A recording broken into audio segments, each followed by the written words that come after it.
उठाने के हैं ये रेज़े मीना, टूटे हुए शीशों से अभी काम बहुत है, टूटे हुए शीशों से अभी काम बहुत है। हजरत अल्लामा मुफ्ती मोहम्मद जहांगीर अशरफ अशरफी मिज़बाही अजहरी।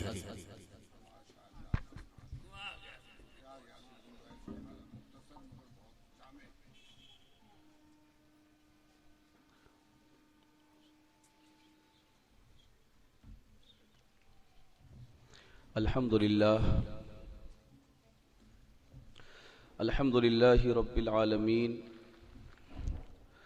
वस्सलातु वस्सलामु अला अशरफिल अंबिया'i वल मुरसलीन मुहम्मद इब्न अब्दिल्लाहिल अमीन व अला आलिहि व अस्हाबिहिल गुर्रिल मयामीन व मन तबिअहुम बि इहसानिन इला यौमिद्दीन, अम्मा बाद। फ़अऊज़ु बिल्लाहि मिनश शैतानिर रजीम, बिस्मिल्लाहिर रहमानिर रहीम। वअतसिमू बिहब्लिल्लाहि जमीअन वला तफ़र्रक़ू। आमन्तु बिल्लाह सदक़ल्लाहु मौलानल अज़ीम व सदक़ रसूलुहुन नबियुल अमीनुल मतीनुल मकीनुल करीम व नहनु अला ज़ालिका लमिनश शाहिदीन वश्शाकिरीन वल्हम्दुलिल्लाहि रब्बिल आलमीन। इन्नल्लाहा व मलाइकतहु युसल्लूना अलन नबी या अय्युहल्लज़ीना आमनू सल्लू अलैहि व सल्लिमू तस्लीमा। अल्लाहुम्मा सल्लि अला सय्यिदिना व मौलाना मुहम्मदिन व अला आलि सय्यिदिना व मौलाना मुहम्मदिन व बारिक व सल्लिम सलातन व सलामन अलैका या सय्यदी या रसूलल्लाह सल्लल्लाहु अलैहि व आलिहि वसल्लम।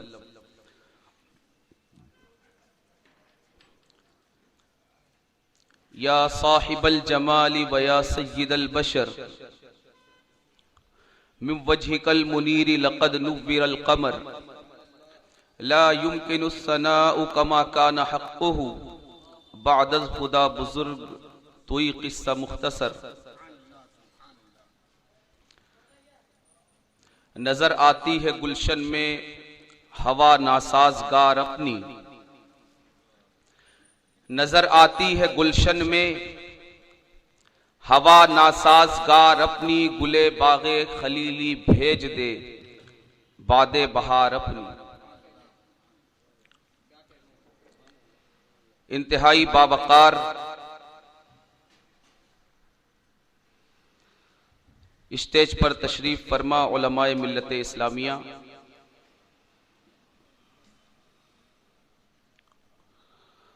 और दूर नजदीक से तशरीफ लाने वाले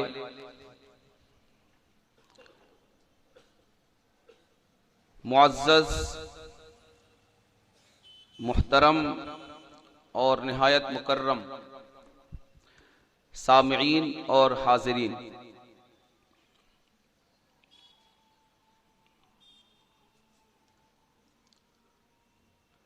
अल्लाह रब्बुल इज़्ज़त की तौफीक और उसके करम से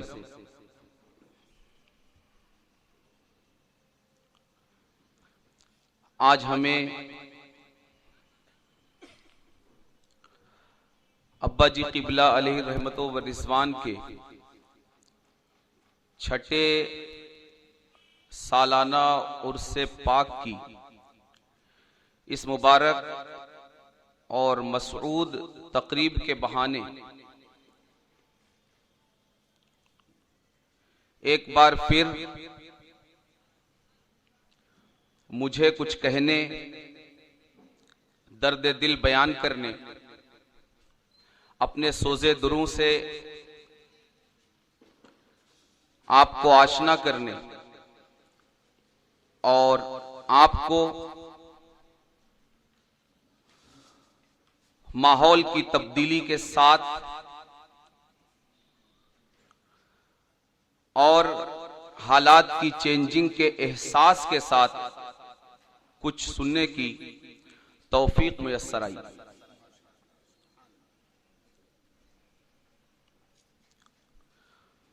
तकरीरें होती रहती हैं और होती रहेंगी,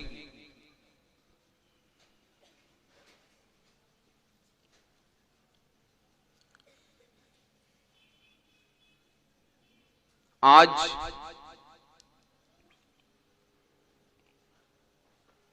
मैं एक बड़ा ही हसास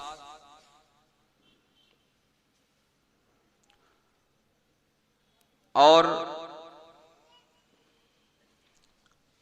नाजुक मौजू लेकर, लेकिन अपनी हसासियत और नाजुकी के बावजूद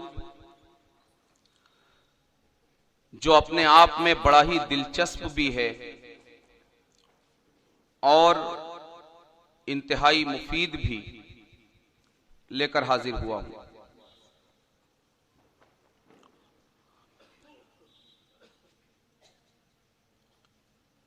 दुनिया के पूरे नक्शे पर अगर हम नजर दौड़ाएं,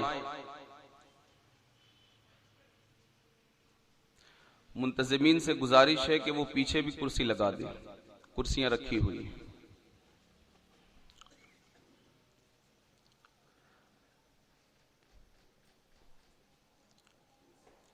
आबाद दुनिया के नक्शे पर अगर हम नजर डालें तो हम अपनी आंखों से यह मुशाहदा करेंगे कि हर चीज जब उसका आगाज होता है, आगाज में वो उसका हुस्नो जमाल और उसका अंदाज, उसके फायदे, उसके असरात इतने दूर रस नहीं होते जितना वक्त के गुजरने के साथ साथ उसके फवायद और उसके असरात में इजाफा होता जाता है। यानी जूं जूं वक्त गुजरता जाता है, मुवाफिक और मुखालिफ हालात उसे थपेड़े देते रहते हैं, ठोकरें खा खाकर। मुवाफिक और मुखालिफ हवाओं का सामना कर करके हर चीज के अंदर मजीद परफेक्शन आता जाता है और हर चीज मजीद तरक्की करती जाती है। उसमें और ज्यादा कल की बनिस्बत आज ज्यादा निखार आ जाता है और कल से ज्यादा वो आज खूबसूरत लगती है और आज से ज्यादा आने वाले कल में उसकी खूबसूरती बढ़ जाती है। मेरे सामने जो वीडियो कैम लगा हुआ है, कैमरा, इसकी जब ईजाद हुई तो ये अपनी इस नाजुक और इस हसीनो जमील खूबसूरत सी शक्ल में मौजूद नहीं था, बल्कि ये एक बहुत बड़ी भोंडी सी शक्ल में इसकी ईजाद हुई। लेकिन जैसे जैसे वक्त गुजरता गया और इसके बनाने वालों को मुख्तलिफ जरूरियात का एहसास होता गया, इसका साइज भी वक्त के साथ साथ छोटा होता गया। इसमें खूबसूरती पैदा करने के लिए, इसको एक जगह से दूसरी जगह मुंतकिल करने के लिए इसका वेट, इसका वजन भी कम होता गया। मजीद इसे बहुत ज्यादा खूबसूरत भी बना दिया गया। मजीद इसका हुसूल, इसकी खरीदारी, इस तक लोगों की पहुंच भी आसान कर दी गई। और पहले जहां रिकॉर्डिंग के लिए एक इस कैमरे से बड़ी कैसेट सिर्फ लगानी होती थी, इस कैमरे की जो कैसेट होती थी, सिर्फ वो कैसेट खुद इस पूरे कैमरे से बड़ी होती थी। लेकिन आज उस कैसेट के साइज से कहीं ज्यादा छोटा ये पूरे कैमरे का वजूद हमारे सामने मौजूद है। इसी तरह आप ईजादात और इख्तिराआत की दुनिया का मुशाहदा मुताला करेंगे तो आपको पता चलेगा कि वक्त के साथ साथ हर चीज और हर ईजाद में निखार आता गया। आपका मोबाइल जो आज हमारी जरूरत बन चुका है, इसके बगैर हम इत्मीनान के साथ ना सफर कर सकते हैं ना घर पर रह सकते हैं। अगर हम इसकी इब्तिदाई शक्ल देखें, जब दुनिया के चंद मुंतखब दिमागों ने इसकी इजाद की, बल्कि आप मोबाइल के जमाने से पहले चले जाएं तो अपनी बात, अपना पैगाम, अपनी आवाज दूसरों तक पहुंचाने के लिए जो जराए हमारे पास थे, उन्हें बड़ा वक्त, बड़ा पैसा और बड़ा जमाना दरकार होता था। एक बात दूसरी जगह तक पहुंचाने के लिए कासिदों का सहारा लिया जाता था, घोड़ों का सहारा लिया जाता था, किसी जमाने में ऊंटों का सहारा लिया जाता था। बहुत ज्यादा तरक्की हुई तो कबूतरों का सहारा लिया जाता था। अभी माजी करीब में साइंसदानों ने यह एक नया आला हमारे हाथ में दिया जिसे हम मोबाइल कहते हैं। मोबाइल भी जब इसकी नई ईजाद हुई तो यह अपनी मौजूदा शक्ल में मौजूद नहीं था। उस वक्त जहन की पूरी तवज्जो साइंसदानों की सिर्फ इस तरफ थी कि हम एक ऐसा आला ईजाद करें कि हमें लंबा वक्त खर्च करने की जरूरत ना पड़े, हमें घोड़ों का सहारा लेने, ऊंटों, खच्चरों और कबूतरों का सहारा लेना ना पड़े, बल्कि इंसान जहां कहीं मौजूद हो उसके जेब में जब चाहे 4 बटन दबाकर अपनी बात जिस तक पहुंचाना चाहे पहुंचा दे। लेकिन यह मोबाइल भी उस वक्त मौजूदा शक्ल में मौजूद नहीं था। इसका साइज भी बड़ा था, इसमें फंक्शंस भी कम थे, हर एक छोटे बड़े की रसाई भी इस तक नहीं थी।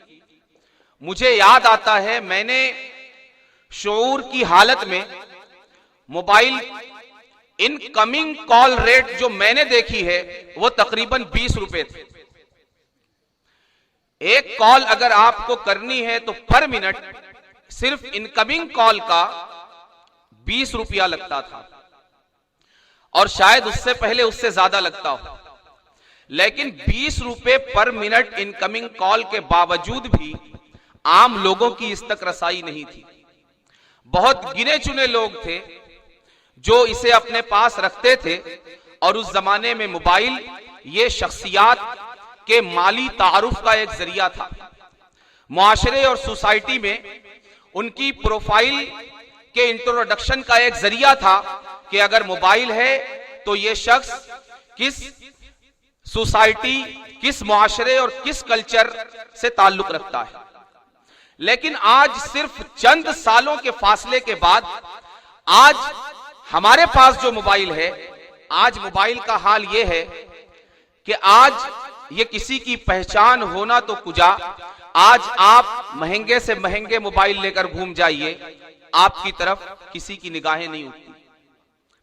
आज एक हमसे पैसे मांगने वाला,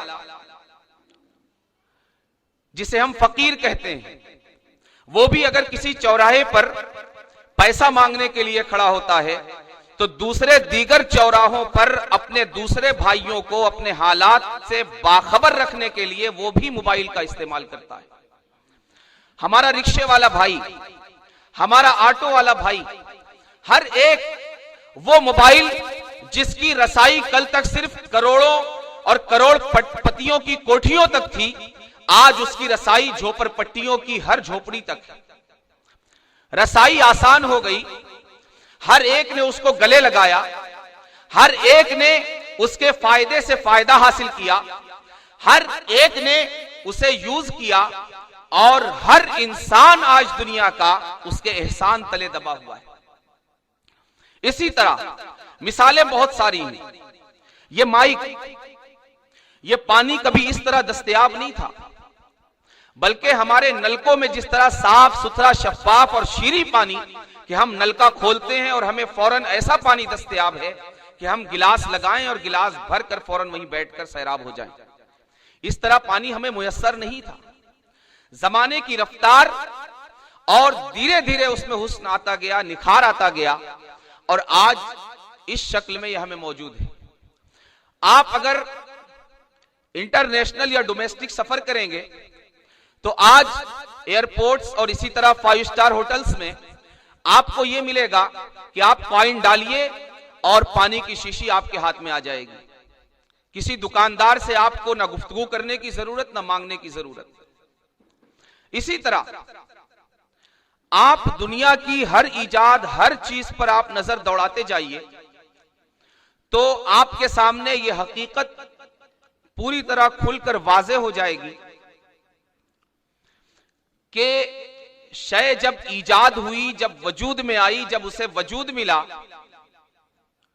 उस वक्त की उसकी शक्ल, उसकी सूरत, उसकी कैफियत, उसके असरात, उसके फवायद, उसके दायरे कार और लोगों तक उसकी रसाई, लोगों के लिए उसका सहलुल वसूल होना और लोगों तक उसका आसानी से पहुंचना और उस तक लोगों का आसानी से पहुंचना, यह दिन ब दिन वक्त जैसे जैसे गुजरता गया यह आसान होता गया। उसमें मजीद हुस्न जमाल आता गया और लोग आसानी के साथ उसे हासिल करते गए और आसानी के साथ उसे गले लगाते गए, फॉलो करते गए और उसका दायरा कार बढ़ता गया। कल अगर हमारे यहां नागपुर की मशहूर मिठाई, जो एक मशहूर मिठाई की दुनिया में मशहूर प्रोडक्ट है हल्दीराम, कल अगर उसका दायरा कार सिर्फ नागपुर तक था, आज वक्त और जमाने के गुजरने और इसके बदलने और आगे बढ़ने से नतीजा यह हुआ कि आज वो एक इंटरनेशनल तौर पर मुतारफ प्रोडक्ट बन चुका है। यानी जैसे जैसे जमाना किसी चीज पर बढ़ता जाता है, उसके असरात, उसका दायरा कार बढ़ता जाता है। लेकिन ये सारी चीजें जो इंसान की इजादात हैं, माइक को इंसान ने बनाया, कैमरे को इंसान ने बनाया, पानी की ये बोतल इंसान ने बनाई, जो भी इजादात हैं वो इंसानी दिमाग की उपज और इंसानी दिमाग के जरिए वजूद में आने वाली चीज है। लेकिन जब अल्लाह के दिए हुए दिमाग और अल्लाह की दी हुई कुव्वते तफकीर और कुव्वते ईजाद की बुनियाद पर जो चीजें ईजाद में आई, जब हम उन पर निगाह दौड़ाते हैं तो हमें ये उसूल पूरी वजाहत, पूरी रोशनी के साथ हमारे सामने आ जाता है कि जमाने के गुजरने के साथ साथ उनमें मजीद तरक्कियां, मजीद इंप्रूवमेंट होता है। लेकिन मैं हजार अफसोस के साथ आपके सामने इस हकीकत को बेनकाब करूं और आपके सामने इस हकीकत का बरमला इजहार करूं, आपके सामने एक सच्चाई से पर्दा उठाऊं कि बंदों की हुई इजादात जो बिलवास्ता रब की तख्लीक है, उसका हाल यह है कि जमाने के साथ साथ उसमें इंप्रूवमेंट होता है। लेकिन जो बिला वास्ता रब की तख्लीक है, जिसे रब ने अपना पैगाम कायनात तक पहुंचाने के लिए चुना था, जिसे रब ने इस दुनिया में अपना नुमाइंदा मुंतखब किया था, जिसका रब ने इंतखाब किया था, जिसकी रहनुमाई के लिए किसी डॉक्टर की लिखी हुई किताब नहीं आई थी, किसी मास्टर की लिखी हुई किताब नहीं आई थी, किसी और दानिश्वर की लिखी हुई किताब नहीं आई थी, बल्कि बराह रास्त जिसकी रहनुमाई के लिए रब ने अपना कुरान और अपनी किताब नाजिल की थी, जो दस्तूरे हयात भी था और कामिल रहनुमाई का जरिया भी था, जिसकी रहनुमाई के लिए जिसको किताब पढ़ाने के लिए किसी डीडी, किसी डीएड और किसी बीएड मास्टर का इंतखाब नहीं किया गया था, बल्कि रब ने नबियों के नबी, रसूलों के रसूल, बल्कि जिस जात को रब ने अपने लिए पैदा किया था, उस रसूल को भी जिस उम्मत के लिए मबऊस फरमा दिया था। आपको यह सुनकर हैरानी होगी, आपको ताज्जुब होगा, आप वर्ताए हैरत में डूब जाएंगे कि वो उम्मत जिसे रब ने अपना नुमाइंदा बनाकर इस दुनिया में पैदा किया था, अपने पैगाम को लोगों तक पहुंचाने के लिए मुंतखब किया था, वो उम्मत, उसका माजी जब हम देखते हैं और उसका आज हाल जब हम देखते हैं, 1500 सदी के बाद अगर कोई और इजाद होती, मैं आज से 25 साल पहले की इजाद देखता हूं, तो 25 साल में वो तरक्की करके बामे उरूज तक पहुंच चुकी है। लेकिन आज जब मैं इस नुमाइंदा उम्मत की तारीख उठाकर देखता हूं, तो 1500 साल पहले ये अगर औजे सुरैया पर थी, तो आज इसे तहतुस सरा में भी जगह मिले इस लायक भी मौजूद नहीं। दुनिया की सारी चीजें जमाना गुजरने के साथ साथ तरक्की याफ्ता होती, तरक्की पजीर होती, लेकिन वो उम्मत खुदा की कसम, मुझे इस उम्मत को नबी आखिरुज़्ज़मा सल्लल्लाहु अलैहि वसल्लम के साथ नामे नामी इसमें गिरामी के साथ निस्बत देते हुए शर्म आती है। इसलिए कि मैं जब सीरत की किताबों का मुताला करता हूं, तो मैं ये देखता हूं कि मेरे नबी के नाम से, मेरे नबी की जात से जो चीज मंसूब हो गई, सर से नहीं, जो मेरे सरकार के कदमों से निस्बत पा गया, उसका मकाम अर्शे मुअल्ला से बुलंद हो गया। आपने बिलाल की शान सुनी, बिलाल का मकाम सुना, बिलाल का मर्तबा सुना। वो बिलाल, हम जिसे अपनी जबान में कहते हैं कोई इसके आगे घास नहीं डालता,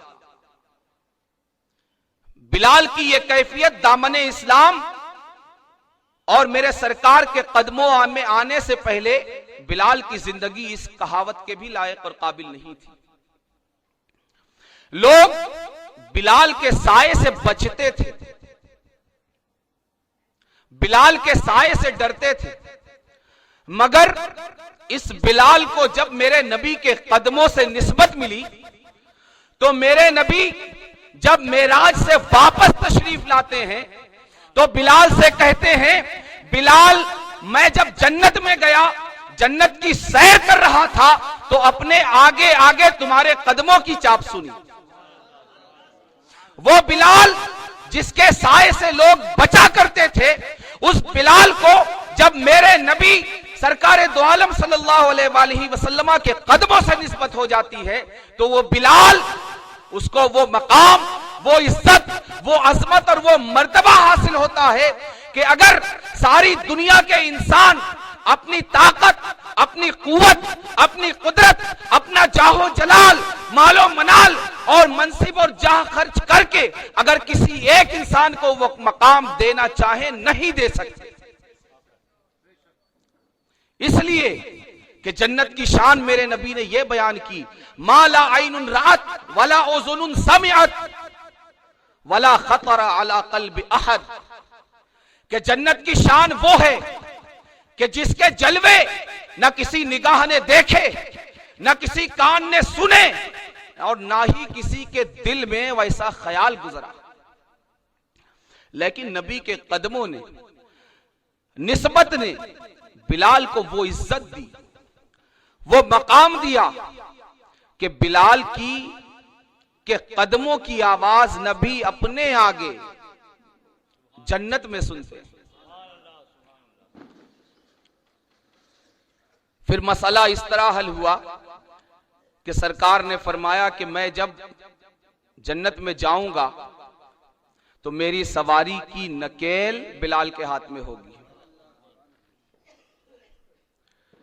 ये निस्बत सरकार है। लेकिन आज जब हम सरकार से निस्बत रखने वाली इस उम्मत पर नजर डालते हैं। मैं भी उसका एक फर्द हूं।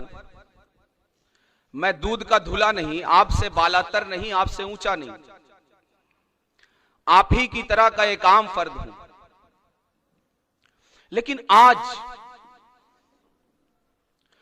अगर पूरी दुनिया के नक्शे पर, मैं सिर्फ नागपुर की या महाराष्ट्र की या हिंदुस्तान की बात नहीं कर रहा, अगर आप टीवी पर खबरें देखते हैं, रेडियो पर सुनते हैं, अखबारात में पढ़ते हैं, तो आप दुनिया भर के मुसलमानों के मौजूदा हालात से मुझसे ज्यादा और बहुत बेहतर तरीके से वाकिफ होंगे।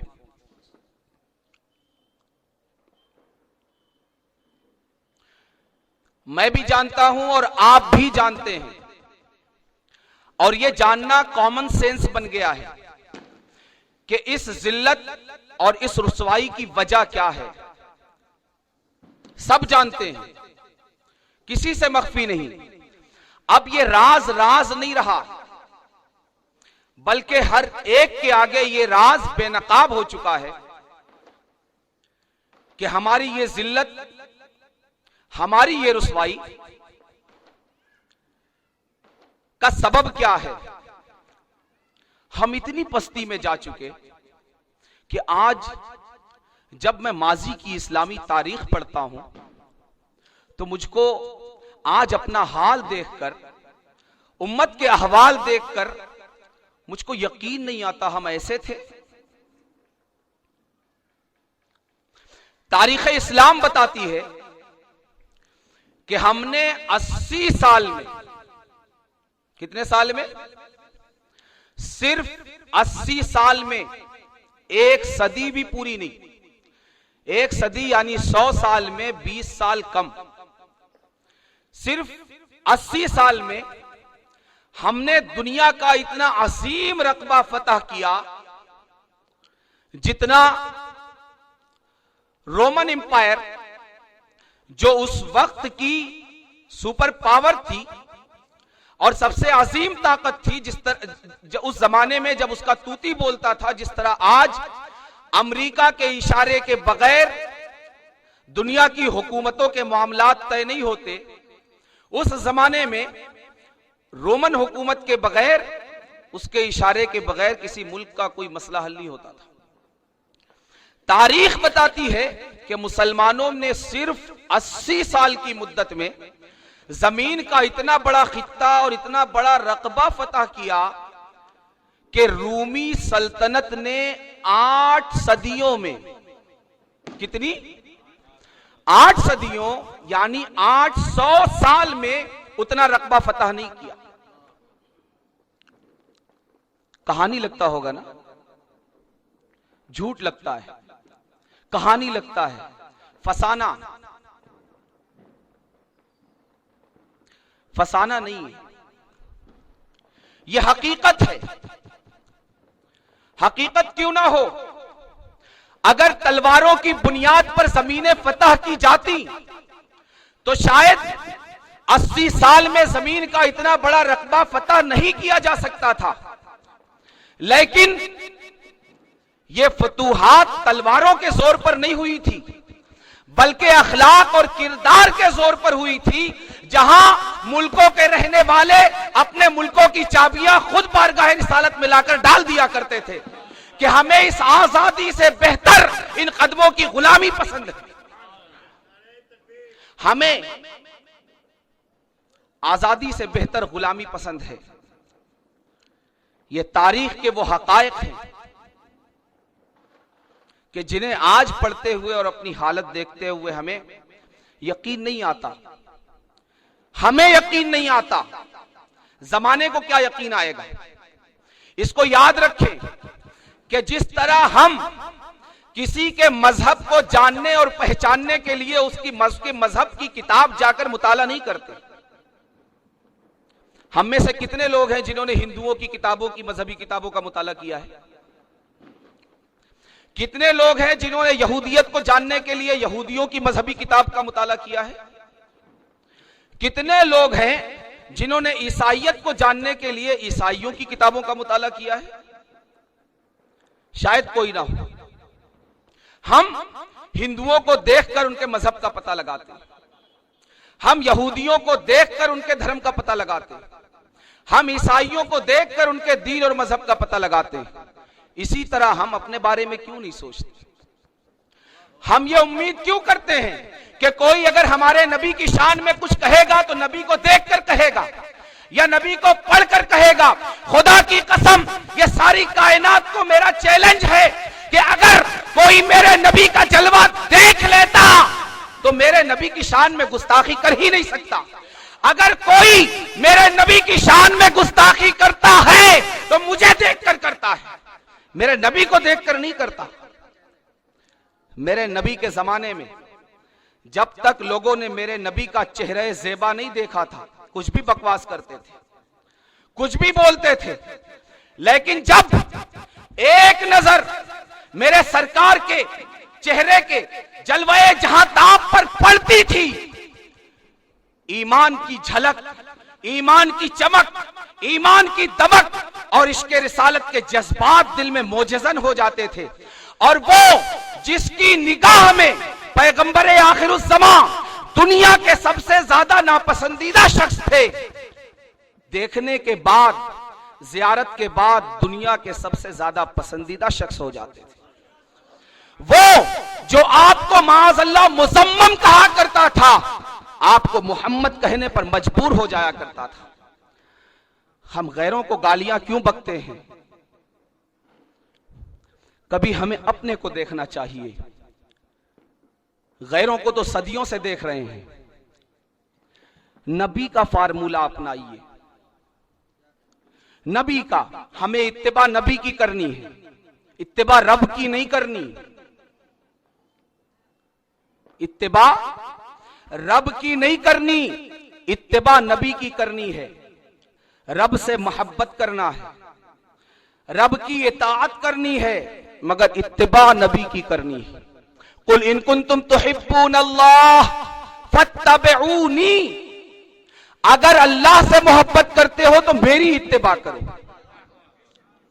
नबी फरमाते हैं अगर अल्लाह से मोहब्बत करते हो तो मेरी इत्तिबा करो।